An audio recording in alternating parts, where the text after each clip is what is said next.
पांडे जी एटा से जी महाराज जी, आपके चरणों में कोटि कोटि प्रणाम। प्रभु जी, पूर्व में मुझे पति व बच्चों को शारीरिक रूप से अत्यंत कष्ट भोगना पड़ा। है अत्यंत कष्ट भोगना पड़ा था। है में शारीरिक कष्ट हो सकते हैं महाराज, नहीं, ऐसा पूर्व में लिखा है। पूर्व में। पूर्व में हाँ, वो तो सबको भोगना पड़ता है। अवश्य में भोक्तव्यम कृतम कर्म शुभाशुभम, सबको भोगना पड़ता है। तो कर्म तो जो कर्म किए हैं पूर्व में उनका भोग भोगना है, उसके लिए तैयार रहो, उसमें क्या परेशानी। कह रहे हैं कि महाराज जी, राधा नाम में आस्था व विश्वास हो गया है अभी। अभी कल एक अधिकारी की माँ नहीं कह रही थी कि हमने शिव जी की बचपन से पूजा की और अम्बा जी की पूजा की, हमारे पति क्यों मर गए? तो हम कहा इसका नाम क्या है इस लोक का? मृत्यु लोक। और नियत समय के लिए आए तो तुम शिव पूजो, चाहे पार्वती पूजो, चाहे राधा पूजो, चाहे कृष्ण पूजो, मृत्यु का समय तो वही है ना, जाना तो है ना, तो उसमें कोई चिंता तो करनी नहीं। अच्छा, अब हमारे पूर्व के पापों से जो शरीर का निर्माण हो गया है वो दंड हमें भोगना पड़ेगा। भजन से जो जमा पाप हैं वो नष्ट हो जाएंगे, जो अभी हो रहे हैं, चूक हो गई, वो नष्ट हो जाएंगे। लेकिन जिनसे शरीर बन चुका है वो तो भोगने पड़ेंगे, चाहे मम्मी क्यों, चाहे पापा क्यों, चाहे पति क्यों, चाहे पुत्र क्यों, चाहे अपने हो, चाहे पराये हो। अवश्य में वो भोक्तव्यम कृतम कर्म शुभाशुभम, चाहे दुरात्मा हो चाहे महात्मा हो, दोनों को भोगने पड़ेंगे। फिर अंतर क्या है भजन से? भजन से उसके संचित कर्म भस्म हो जाएंगे, क्रियमाण निष्प्रभावित निष्फल हो जाएंगे और भगवान को प्राप्त हो जाएगा। प्रारब्ध को भोग ले। अगर हमारी बात समझ में आ रही हो तो समझ लो, प्रारब्ध तो भोगना ही पड़ता है। अब आप चाहे राधा नाम पे विश्वास करो या ना करो, आप भगवान को मानो या ना मानो, वो तुम्हारी रुचि है, प्रारब्ध को भोगना पड़ेगा। इसीलिए कहा जाता है होश में रहो, कर्म संभाल के करो। और अभी भजन कर लोगे तो संचित भस्म हो जाएगा, क्रियमाण आपके पवित्र हो जाएंगे। और अगर भजन नहीं करोगे तो इतना हिसाब है कि भोग भोग करके लाखों करोड़ों जन्म हम भोगे तो भी हमारा हिसाब खत्म होने वाला नहीं। धैर्य पूर्वक आए हुए दुख सुख को बड़े बड़े धर्मात्माओं को सहना पड़ा है। 12 वर्ष का वनवास, 1 वर्ष का अज्ञातवास साक्षात धर्मराज युधिष्ठिर को, ऐसे निष्पाप महात्मा को भी भोगना पड़ा है। जहाँ जहाँ जैसे जैसे कर्मों का संयोग है बड़े बड़ों को भोगना पड़ता है। इसलिए भोग के लिए तो तैयार रहो कि जो हमने पूर्व में पाप कर्म किए हैं, पुण्य कर्म किए हैं, जैसे हमारे ना चाहने पर हमें दुख मिलता है ऐसे ना चाहने पर सुख मिलेगा। बिल्कुल ना चाहो तो भी मिलेगा।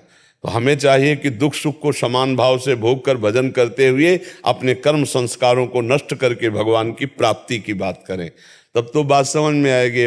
नाम जप करो सुखी हो जाओगे। प्रारब्ध भोगना पड़ेगा। खुली खुली बातें हैं जो तस्मात् शास्त्रम प्रमाण से हैं, मनमानी नहीं है। यहाँ कोई ऐसा पैदा नहीं हुआ है कि प्रारब्ध को भस्म कर दे। शरीर के प्रारब्ध बड़े बड़े सिद्धों को भोगने पड़े। देख लो सिद्ध महापुरुषों के चरित्र पढ़ के, जिनकी कृपा से दूसरों को रोग रहित किया जा सकता है, वो महात्मा स्वयं रोग से पीड़ित और कष्ट सहे हैं। चाहे जितने बड़े महापुरुषों, बड़े चर्चा है बड़े महापुरुषों की, इस हाँ बड़े बड़े महापुरुषों की चर्चा है। इसलिए हमारी खुली बात समझ लो, शरीर रचने के समय जो प्रारब्ध रचा गया है कि आपको 15 वर्ष में ये दंड मिलेगा, 20 वर्ष में ये पुरस्कार मिलेगा, 23 वर्ष में ये घटना घटेगी, वो घटेगी। नाम जप कर रहे हो तो सहने की सामर्थ्य रहेगी और आगे तुम्हारे लिए मंगलमय रास्ता खुल गया है। और भजन नहीं करोगे तो भगवान का कुछ नहीं बिगड़ना। जैसे बोले हमारी श्रद्धा खत्म हो गई, अभी हम भक्ति शुरू की थी, खूब राधा राधा जपते थे, बोले हमारे एक लड़का था वो मर गया तो हमारी भक्ति फलीभूत हमको नहीं हुई। ये उसका भक्ति का फल नहीं है, ये तुम्हारे पीछे हिसाब किताब। वो उसका जन्म ही इतने दिन के लिए हुआ था, उसको इतने दिन ही केवल यहाँ भूमंडल में रहना था। अब कृपा हुई, भक्ति में लगे और वो उसका समय हो गया जाने का, अब वो संयोग ऐसा बन गया। अश्रद्धा मत करो, भजन बढ़ाओ, तुमको भी जाना है, भजन बढ़ाओ। यहाँ इसका नाम जानते हो? मृत्यु लोक। सब मरोगे। देखो यहाँ खुली बात है, आज नहीं तो कल, कल नहीं तो परसों नंबर हमारा तुम्हारा सबका है। अब पता नहीं कब है, ये पता नहीं है ना। इसीलिए हमको हर समय राधा राधा रटना है, यहाँ से जाना है। अपने कर्तव्य को करो, एक दूसरे की सेवा करो, भगवान को अर्पित करते हुए जीवन व्यतीत करो, दुख सुख को सह लो, भगवान की प्राप्ति कर लो। सच्ची बात, जो शास्त्रीय बात है। चाहे अगर कलावा से दुख दूर होता तो कलावा की दुकान जिसके पास है वो बढ़िया सुखी हो जाता। कुछ नहीं है, कुछ नहीं है।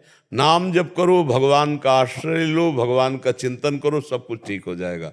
क्या ठीक हो जाएगा? हमारी बुद्धि ठीक हो जाए, सब ठीक हो गया। बुद्धि भगवान में स्थित हो जाए, मय्येव मन आधत्स्व मयि बुद्धिम निवेशय, तो निवश्य मय्येव अत ऊर्ध्वम न संशया। भगवान कह रहे हैं मेरे में मन लगा दो, मेरे में बुद्धि लगा दो, तो मैं आनंद स्वरूप हूँ, तो आनंद स्वरूप हो जाएगा, मेरे में ही निवास करेगा, मैं तेरे में प्रकाशित हो जाऊंगा। ये असली बात जो समझना है वो ये समझो। भगवान का नाम जप करो, आए हुए दुख सुख को सह लो, अपने कर्मों को भगवान को अर्पित करते हुए इस भयावह संसार से मुक्त हो जाओ, यही खास बात है। जी माता